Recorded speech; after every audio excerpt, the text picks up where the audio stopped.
살리는 사랑, 당신에게 인내를 배우고 끝없는 사랑을 얻었다.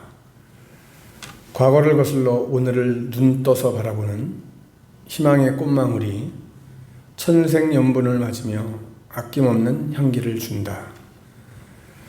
감사가 흘러넘쳐 흐르고 매 순간 감동이었던 풋풋한 날들 몸부림이 석양을 기다리는 아쉽기만 한 중년의 시간을 인연의 선물이라 토해내면 잊힐 수 없을 것만 같았던 고뇌의 날들도 이젠 영원을 소망하는 구도자의 길목을 지키고 서 있다.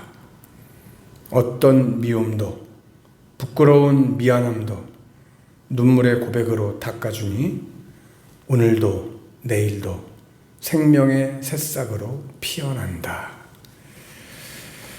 저는 이 사랑을 누리고 살아가고 있음을 감사합니다. 그래서 오늘도 저는 노래하고 오늘도 시를 쓰고 오늘도 힘차게 달려갑니다. 우리는 살아가면서 순간순간 하나님께서 일하신다라고 하는 것을 느낄 때가 있습니다. 때로는 나를 홀로 두지 않으시고 때로는 크신 능력으로 이루어질 수 없는 일을 이루어 주시고 때로는 여러 일들을 시간을 따라서 기가 막히게 배치하시기도 하시고 어느 때는 진행되는 순간에 어느 때는 모든 일을 마친 다음에 하나님의 손길을 느끼게 하기도 합니다. 이처럼 하나님께서 우리의 가정, 내 사업, 그리고 내 사역에 함께 하시는 손길을 느끼면서 고백할 때 우리는 더 감사하게 되고 신앙은 더욱더 성장하게 됩니다. 나와 직접적인 관련이 없어도 하나님께서 인생에 행하시는 일들을 여러분 보고 또 이렇게 간증을 들으면은 거기에도 우리가 큰 은혜를 받잖아요. 그죠? 네. 다른 사람이 잘 되는 거, 다른 사람이 은혜 받은 모습만 봐도 우리는 감동을 받는데 나에게 그러한 일이 일어나면은 여러분 그거 얼마나 놀랍겠어요. 얼마나 큰 감동이겠어요. 그러한 삶이 돼야 된다라고 말씀을 드렸죠. 남의 간증이 중요한 게 아니라 이제는 내 간증이 중요한 거예요. 남의 간증 보면서 언제까지나 감동받고 언제까지나 눈물 흘리고 살 거예요. 그죠? 전 항상 드리는 말씀이 그거예요. 은혜는 내가 받아야 되는 거예요. 은혜는 네가 받은 게 중요한 게 아니라 은혜는 내가 받아야 되는 거예요. 저는 그래서 오늘 이 제목도 누리는 삶에 감사하자라고 하는 게 그거예요. 내가 지금 뭘 누리고 있느냐? 여러분 뭘 누리고 있습니까? 내가 주님 안에서 하나님 안에서 말씀 안에서 내가 지금 누리고 있는 그 은혜가 뭐냐? 내가 지금 누리고 있는 그 간증거리가 뭐냐라고 하는 거예요.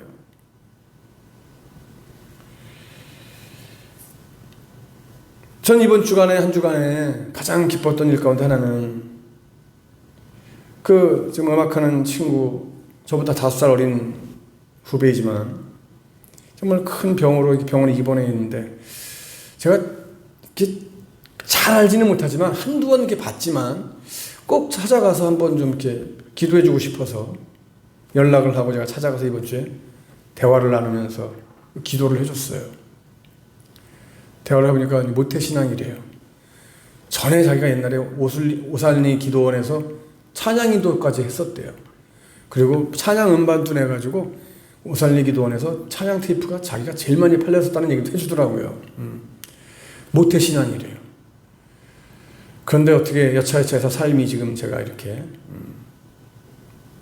됐다고 신앙생활을 하지 못하는데 그래도 그 마음속에 그 신앙의 어떤 뿌리는 남아있더라고요. 그래서 제가 뜨거운 마음으로 정말 안수 기도를 해줬어요. 하나님께서 우리 그 친구가 또 몇 년 전에 만든 찬양이 있어요. 고난은 유익이라고 하는 찬양. 여러분들도 한번 유튜브를 통해서 고난이 유익이라 라고 하는 찬양 한번 쳐보세요. 오혜성 고난이 유익이라. 그 찬양을 저한테 소개해 주더라고요. 형님 제가 이런 찬양을 만들어서 불렀었습니다. 들어오니까 너무 좋아요. 고난이 유익이라. 그래서 제가 우리 그 친구한테 그랬어요. 하나님께서 지금 너에게 이게 큰 시련과 어려움, 고난을 주시는데 분명히 하나님께서 이런 과정을 통해서 지금 너에게 계획하고 계시는 일이 있을 것이다. 분명히 하나님이 뜻하신 일이 있을 거다. 이 찬양처럼, 너도 찬양했지만, 불렀지만 이 찬양처럼 함께 우리 정말 말씀 안에서 좋은 생각만 하고 믿음으로 같이 기도하자. 제가 그랬어요. 이번 주에 가장 큰 그 보람이었어요. 제 수도원 사역 가운데 많은 일들이 있는데 이번 주에는 그것이 가장 큰 보람 있는 일이었어요. 너무나 기뻤어요. 그리고 제가 돌아온 다음에 저에게 정말 형님 축복기도 감사합니다 하고 이렇게 답장을 보내놨더라고요. 얼마나 큰 보람인지 모르겠어요. 야, 내가 이런 보람을 하나님 때문에 누리고 있구나. 그죠? 이 은혜잖아요. 은혜. 누리는 거. 누려야 돼요.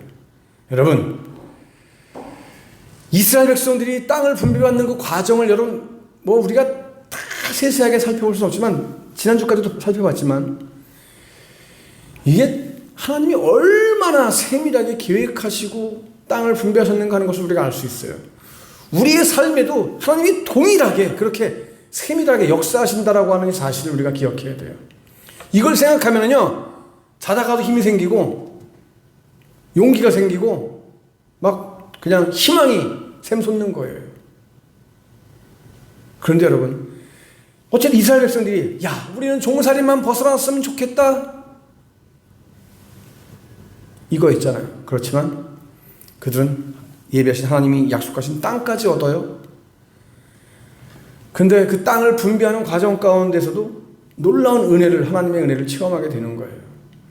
여러분, 오늘 본문부터 시작해서 이 19장 전체에 걸쳐서 기록된 이 분배 과정, 그 특징을 통해서 우리가 하나님의 놀라운 은혜를 깨달을 수가 있어요. 그런데 현대인들은 여러분, 이러한 희망과 소망과 기대 가치를 간직하지 못하고 살아가는 사람들이 너무나 많아요. 믿는 사람들조차도. 왜 그럴까요, 여러분? 이유는 딱 한 가지예요. 내가 붙잡지 못하고 내가 보지 못하는 것들을, 이것이 아니고서는 내 현실의 삶은 의미가 없다라고 생각하기 때문에 말씀을 통해서 주시는 그 약속과 하나님의 역사하심을 기대하지 못하는 거예요. 그래서 기대 가치가 그들에게는 없을 수밖에 없는 거예요. 여러분, 이 모든 기업 분배, 우리가 지난주까지 살펴봤지만 오늘 말씀을 통해서도 보면 기업 분배는 예언의 성취예요. 그냥 어느 날 갑자기 쑥 튀어나온 게 아니에요. 성경에 보면 12지파에 대한 그 예언이 몇 군데 나오는데 대표적으로 창세기 49장하고 신명기 33장에 나와요. 창세기 49장에 나오는 야곱의 예언에서 이스라엘에 대한 그 예언이 나오고, 그다음에 신명기 33장에서는 모세의 예언이 나오고 있습니다. 이 두 예언이, 야곱과 모세의 이 두 예언이 이스라엘의 그 기업 분배 과정에서 정말 아주 기가 막히게 성취되고 있는 모습을 우리가 볼 수가 있습니다. 그것을 제가 일일이 다 설명드릴 수는 없지만 오늘 몇 가지 설명드리면은, 오늘 18장 11절부터 마지막 21절까지는 이 베냐민 자손지파가 받은 땅이 기록되어 있어요. 근데 유다 자손과 에브라임 사이에 있는 땅을 제비를 뽑아요. 예루살렘과 여리고와 같은 성읍들이 포함된 그 땅은 가나안의 남북을 잇는 아주 주요 도로상에 위치하기 때문에 다시 말하면 교통 요지예요. 근데 한편으로도 분쟁이 자주 일어나요. 그래서 이 베냐민 지파는요, 상당히 호전성을 띠게 돼요. 근데 이 베냐민 자손들이 괜히 호전성을 띠는 게 아니에요. 야곱이 창세기 49장에서 이미 예언을 했어요. 창세기 49장 27절에서 뭐라 그랬어요? 베냐민은 물어뜯는 일이다 그랬어요. 야곱이. 근데 대부분의 이스라엘 지파들은요, 비교적 이 버르장머리 없는 행동을 보이고 있는 베냐민 지파에 대해서 깊은 관심과 애정을 가졌어요. 이것 또한 그들이 갑자기 정신이 까딱 나가서가 아니라 말씀의 예언이에요. 신명기 33장 12절에서 모세가 한 예언대로예요. 모세는 베냐민 지파를 향해서 신명기 33장 12절에서 뭐라고 했어요? 하나님의 사랑을 입은 자다라고 얘기를 했어요. 자, 그 다음에 19장 1절부터 9절까지는 이 시므온 자손이 제비 뽑아서 얻은 땅의 경계죠. 그런데 여러분, 이미 여러분 설명을 드렸지만 이것은 지난번에도 시므온 지파는 다른 지파와는 달리 유다 지파의 기업 중에서 기업을 재분배받잖아요. 그렇죠? 이렇게 된 이유가 어디 있어요? 인구수가 22,000명으로 가장 적기 때문에. 이것이 이유지만 더 큰 이유는 뭐냐? 야곱이 예언한 말씀 때문에 그래요. 창세기 49장 7절에서 내가 그들을 야곱 중에서 나누며 이스라엘 중에서 흩트리로다. 그죠? 야곱이 예언했어요. 그래서 시므온은 그렇게 분배를 받은 거예요. 여러분, 시므온 하면 생각나는 사건이 뭐예요? 뭐가 있어요, 여러분? 네, 여러분 잘 알듯이 시므온이 그 여동생 디나의 일로 인해서 세겜성의 모든 남자들을 어떻게 했어요? 처참하게 다 쳐 죽이잖아요. 쳐 죽이는데 그것도 주동자예요. 주동자 시므온이. 뭐예요? 그럼 중요한 여기서 교훈을 성경은 우리에게 알려주고 있습니다. 분노대로, 다시 말하면 화나는 대로, 성질 나는 대로 사람을 죽인 대가로 시므온은 독립적인 기업을 분배받지 못했어요. 성경이 주시는 교훈이 뭐예요? 우리에게 오늘 주시는 교훈? 분노는 인생을 병들게 한다. 분노는 인생을 병들게 한다. 한마디로 하나님의 약속된 놀라운 은혜를 온전히 다 누리지 못한다는 얘기죠. 화는 날 수가 있어요. 그죠? 근데 그 분노를 절제하지 못하고 그냥 행동으로 옮기는 것, 이것이 시므온에게는 정말 큰 아픔이 되었던 거죠. 자, 그 다음에 19장 10절부터 16절까지는요, 스불론 자손이 제비 뽑아서 얻은 땅의 경계예요. 근데 여러분 보면은 이 스불론 지파는요, 스불론은 해변에 거하리니 그것은 배 매는 해변이라고 야곱이 예언했는데, 오늘 본문 내용 말씀 보면은 스불론이 해변 땅을 얻지 못해요. 근데 나중에 보니까 스불론이요, 갈릴리 바다와 지중해를 배경으로 해서 여러 항구 도시와 무역을 하게 돼요. 이로써 야곱의 예언이 성취가 돼요. 대역사학자인 요세푸스가 뭐라고 그랬냐면은, 스불론의 땅이 게네사렛 호수와 갈멜산과 지중해까지 뻗어 있었다라고 요세푸스는 또 증언을 합니다. 아마도 후대에 조성이 된 것 같습니다. 그리고 19장 17절부터 23절까지는 이사갈 자손이 얻은 땅의 경계.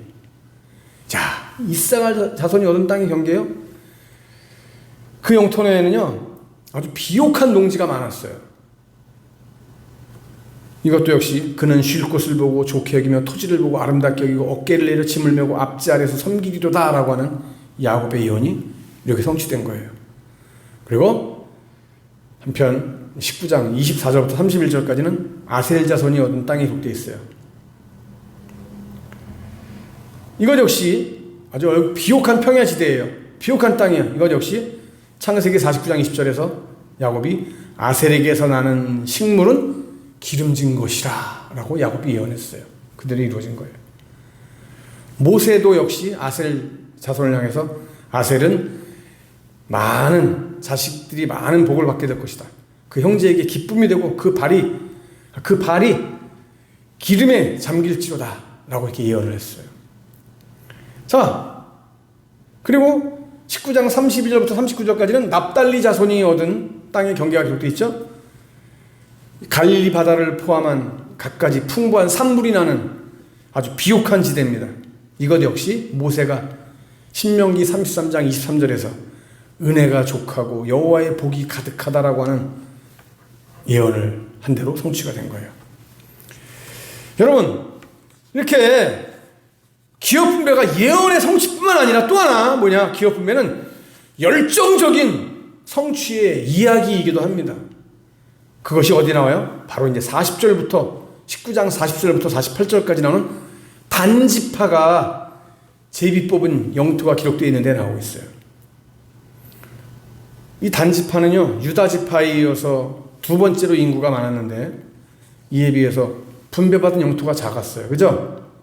그리고 아주 강력한 아모리 족속과 블레셋 족속이 그 영역 안에 살고 있었기 때문에 어려움이 정말 많았어요.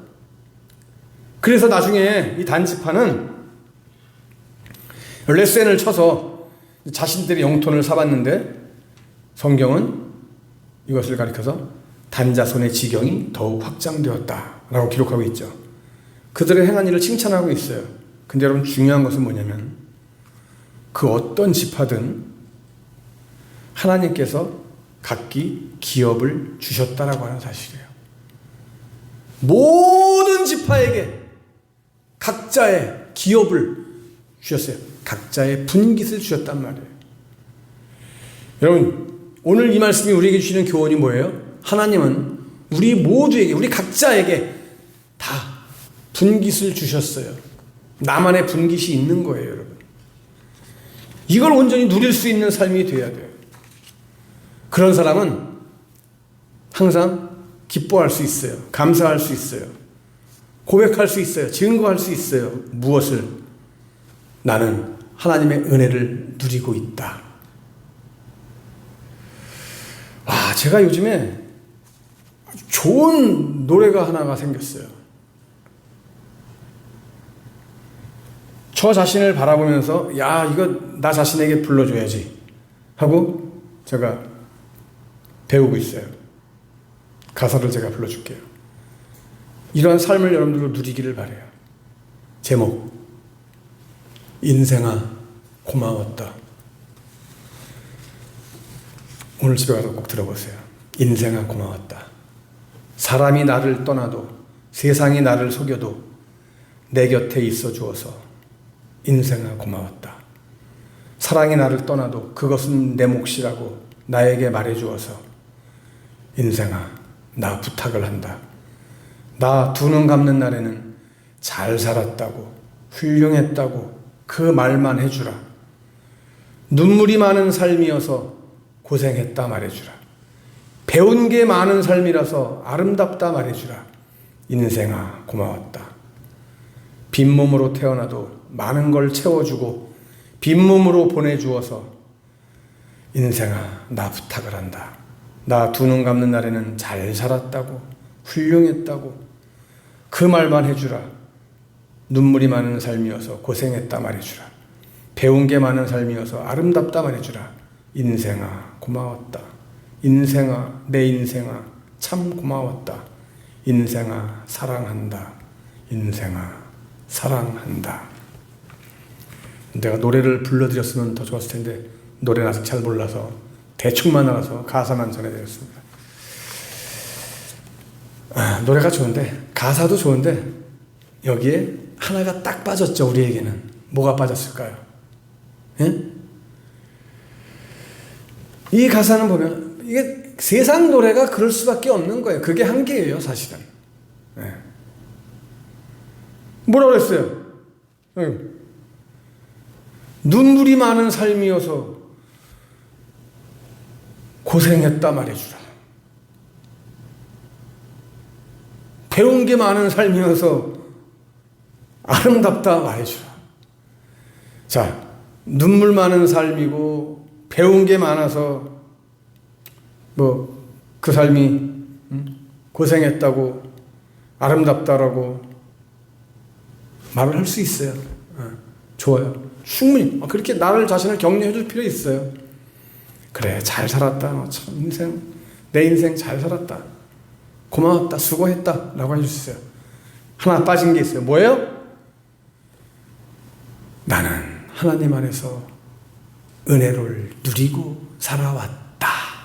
은혜로 살아왔다. 나는 누리는 삶을 살았다라고 하는 고백이 세상 노래에는 없어요. 그죠? 이것이 한계예요.